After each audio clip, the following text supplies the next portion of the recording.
Coucou tout le monde, bonjour et bienvenue dans cette nouvelle vidéo. Aujourd'hui on va parler du minimalisme. Le minimalisme, tout le monde connaît, tout le monde a déjà entendu, a déjà vu quelqu'un en faire. Là je vais essayer de répondre petit à petit aux questions les plus courantes. Pour cela j'ai contacté un magasin assez répandu dans le monde du minimalisme qui s'appelle Comme Pieds Nus. Il y en a un magasin à Beaubourg, l'autre qui se trouve à République. Ils ont gentiment accepté ma venue, que je puisse filmer, que je puisse les interviewer dans leur boutique. Donc dans le magasin, j'ai pu rencontrer Frédéric, qui a gentiment accepté de me recevoir et de répondre aux questions que je me posais. Alors, je préfère le préciser tout de suite, c'est moi qui les ai contactés. C'est pas eux qui sont venus nous envoyer des mails et tout ça, non. C'est moi qui les ai contactés par mail. Ils ont accepté que je vienne dans leur boutique.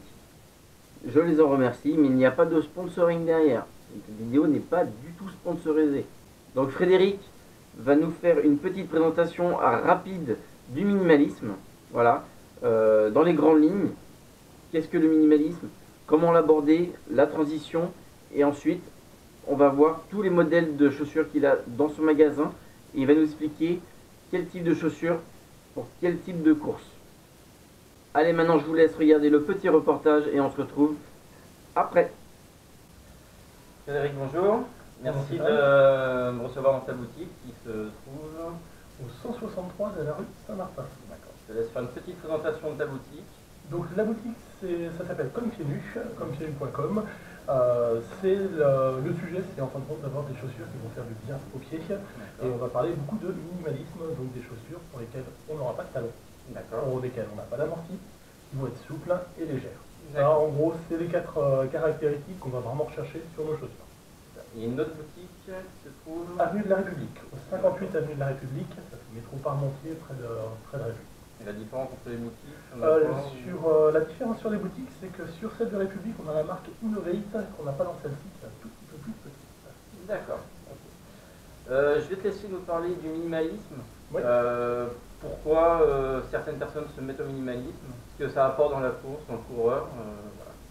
Donc le minimalisme au niveau de la course, en fin de compte, c'est vraiment une autre discipline par rapport à la course traditionnelle qu'on a un petit peu appris depuis ces dernières années, où on attaque avec le talon et on finit sur la pointe de pied. Là, ça va être l'inverse. On va utiliser l'amorti naturel du corps qui se trouve sur l'avant du pied. D'accord. Donc la prise de pied va être différente, c'est presque une autre discipline. Pourquoi est-ce qu'on préconise ça? Pourquoi est-ce que des gens viennent vers le minimalisme? Généralement parce que c'est moins traumatisant pour le corps, principalement pour le dos, pour les problèmes de genoux. Donc on a des gens qui viennent soit pour prévenir des problèmes avant qu'ils arrivent, soit justement parce que les problèmes se sont installés et que du coup ils n'ont plus le choix justement d'être enfoulés avant hier. J'en suis le principal témoin avec un genou en vrac. C'est vrai que la différence est assez exceptionnelle. Moi ça me fait beaucoup moins mal et j'en suis vraiment ravi. Et on a de plus en plus de gens justement qui viennent pour ces raisons-là et qui sont même conseillés maintenant par leurs kinés, par leurs ostéos, même les podologues aussi qui conseillent maintenant le minimalisme. J'ai vu pas mal de podologues, même de kinés qui recommandent le minimalisme. En fait, ce qu'il faut simplement voir, c'est que l'armature du corps, elle est faite pour fonctionner très bien si on est pieds nus, tout simplement. Et la chaussure va venir juste pour un aspect protection en fonction du type de milieu. Après, on aura des modèles qui seront plus ou moins adaptés par rapport à ça.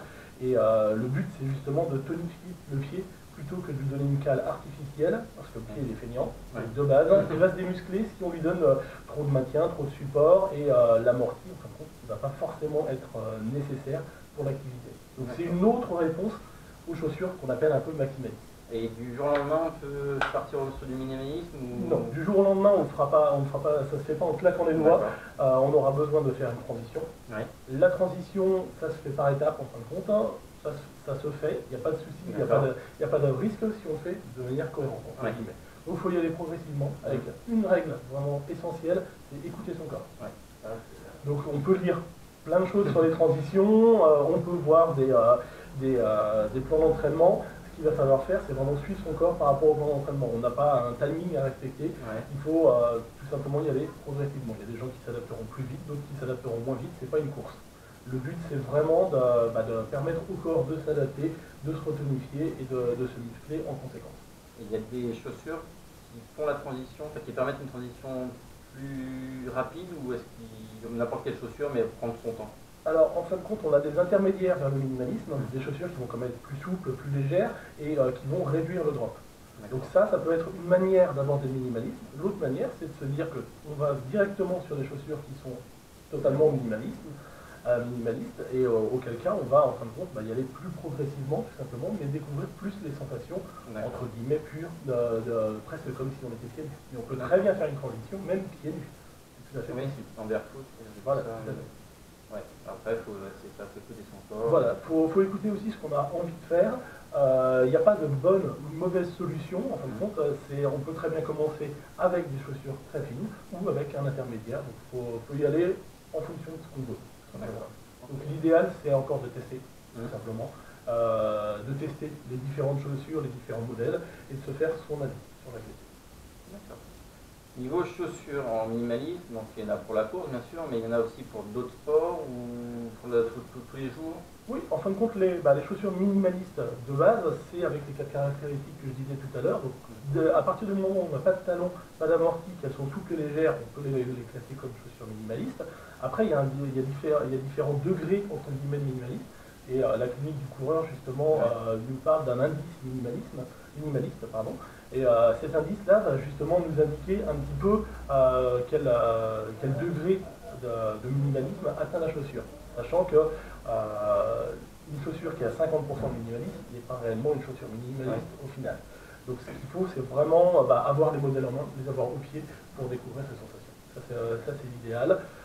Les modèles après seront adaptés en fonction du type de milieu sur lequel on va courir.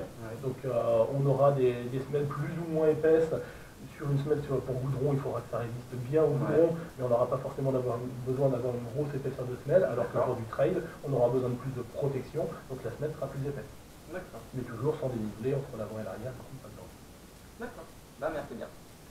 Alors voici les Five Fingers, les Vibram, donc je te laisse nous en parler. Donc là, les deux modèles qu'on voit, c'est la Veyron et la V-Trail. On est sur vraiment deux modèles qui vont être pour à visée course. Il y a d'autres modèles qui seront adaptés pour le fitness ou autre. Donc la Veyron, on sera sur des terrains qui vont être relativement lisses, le goudron principalement en intérieur, et tous les terrains qui vont être avec une granulométrie relativement homogène.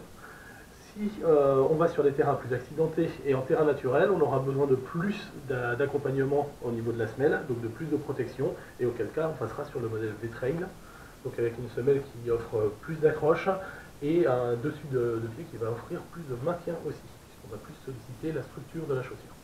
Donc voilà, ça c'est vraiment pour les deux modèles principaux chez Five Fingers pour courir. Alors pour Merrell, c'est une marque qu'on est en train de faire venir chez Comme Pieds Nus. Donc là on a deux modèles qui viennent d'arriver, la Vapor Glove et la Trail Glove, donc des modèles aussi qui vont être minimalistes.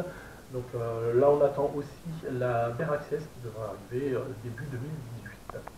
Donc Vivo Barefoot, c'est une marque un petit peu moins connue, qui est une marque anglaise, qui sont vraiment très réputés pour la qualité de leurs semelles. Et pour la course, du coup ils ont designé des semelles un petit peu différentes en fonction du type de milieu sur lesquels on va aller. Donc la Primus Rose, ce sera la semelle la plus fine, la plus lisse, donc pour tout ce qui va être route, petit chemin, ou aussi en intérieur bien entendu. Dès qu'on va aller sur des terrains un peu plus accidentés, ou qu'on aura du mix de terrain, on sera sur la Primus Trail FG, donc FG pour Firm Ground. Là on sera sur des terrains durs, donc tout ce qui va être justement quand on va être sur des chemins de granit ou autre, ou aussi sur le goudron.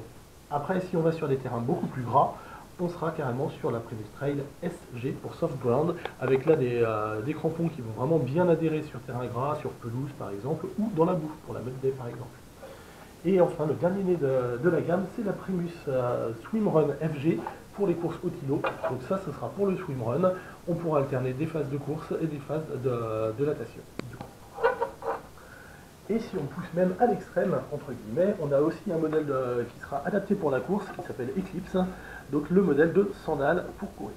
Donc ajustable à tous les niveaux.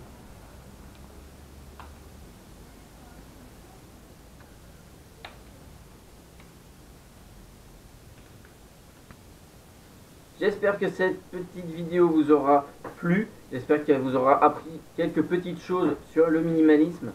D'autres vidéos vont suivre, comme je vous l'ai expliqué, donc sur la transition, sur les avis médicaux, sur la course en elle-même. Je vais aussi faire un truc sur le barefoot, voilà. Mais ça va venir après.